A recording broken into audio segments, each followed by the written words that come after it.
Good morning, boys and girls. This is Mrs. Jovane-Flynn here to read you another novel this week. Today, our story is called Tales of the Fourth Grade Nothing by Judy Blume. Remember, when we are starting the beginning of a novel, it's very important to pay attention to who the characters are that are going to be in your novel, and also the setting and the secondary characters who are going to be supporting the primary characters. So we're going to get started today with chapter number 1 called The Big Winner. I won Dribble at Jimmy Fargo's birthday party. All the other guys got to take home goldfish in the little plastic bags. I won him because I guessed there were 348 jelly beans in Mrs. Fargo's jar. Really, there were 423, she told us later. Still, my guess was the closest. Peter Warren Hatcher is the big winner, Mrs. Fargo announced. At first I felt bad that I didn't get a goldfish too. Then Jimmy handed me a glass bowl. Inside there was some water and 3 rocks. A tiny green turtle was sleeping on the biggest rock. All the other guys looked at their goldfish. I knew what they were thinking. They wished they could have had tiny green turtles too. I named my turtle Dribble while I was walking home from Jimmy's party. I live at 25 West 68th Street. It's an old apartment building, but it's got one of the best elevators in New York City. There are mirrors all around. You can see yourself from every angle. There's a soft cushioned bench to sit on if you're too tired to stand. The elevator operator's name is Henry Belveheimer. He lets us call him Henry because Belveheimer is just a little too hard to say. Our apartment is on the 12th floor, but I don't have to tell Henry. He already knows. He knows everybody in the building. He's that smart. He even knows I'm 9 years old and in the 4th grade. I showed him Dribble right away. I won him at a birthday party, I said. Henry smiled. Your mother's going to be very surprised. Henry was right. My mother was really surprised. Her mouth opened when I said, just look at what I won at Jimmy Fargo's birthday party. I held up my tiny green turtle.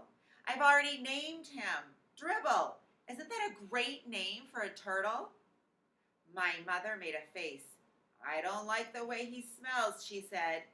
What do you mean? I asked.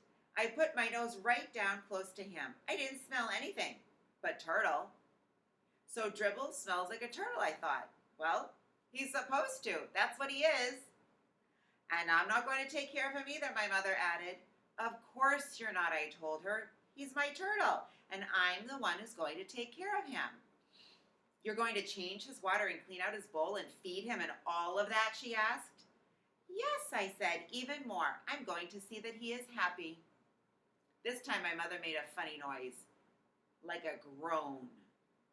I went into my bedroom. I put Dribble on top of my dresser. I tried to pet him and tell him he would be happy living with me, but it isn't easy to pet a turtle. They aren't soft and furry, and they don't lick you or anything. Still, I had my very own pet at last. Later, when I sat down at the dinner table, my mother said, I smelled turtle, Peter. Go and scrub your hands. Some people might think that my mother is my biggest problem. She doesn't like turtles, and she's always telling me to scrub my hands. That doesn't mean just run them under the water. Scrub means I'm supposed to use soap and rub my hands together. Then I've got to rinse and dry them. I ought to know by now. I've heard it plenty of times. But my mother is not my biggest problem. Neither is my father. He spends a lot of time watching commercials on TV. That's because he's in the advertising business. These days, his favorite commercial is the one about Juicio. He wrote it himself. And he and the president of the Juicio company liked it so much. He sent my father a whole crate of Juicio juice for our family to drink. It tastes like a combination of oranges, pineapples, grapefruits, pears, and bananas. And if you want to know the truth, I'm pretty sick and tired of drinking it. But Juicio isn't my biggest problem either. My biggest problem is my brother, Farley Drexel Hatcher. He's 2.5 years old. Everybody calls him Fudge. I feel sorry for him if he's going to grow up with a name like Fudge, but I don't say a word. It's none of my business. Fudge is always in my way. He messes up everything he sees, and when he gets mad, he throws himself flat on the floor and he screams. And he kicks. And he bangs his fists. The only time I really like him is when he's sleeping. He sucks 4 fingers on his left hand and makes a slurping noise. When Fudge saw Dribble, he said, "Ooh, see?" And I said, "That's my turtle. Get it? Mine. You don't touch him." Fudge said, "No touch." And then he laughed like crazy. So right now, it's the end of chapter 1. I want you to think about who are the main characters, who are the secondary characters, and where does Peter live? Think about those, because those are very important pieces that the author always puts at the beginning of a novel so that you know who's going to be in the novel and where the novel is taking place. I hope you enjoyed chapter 1. Please come back for chapter 2.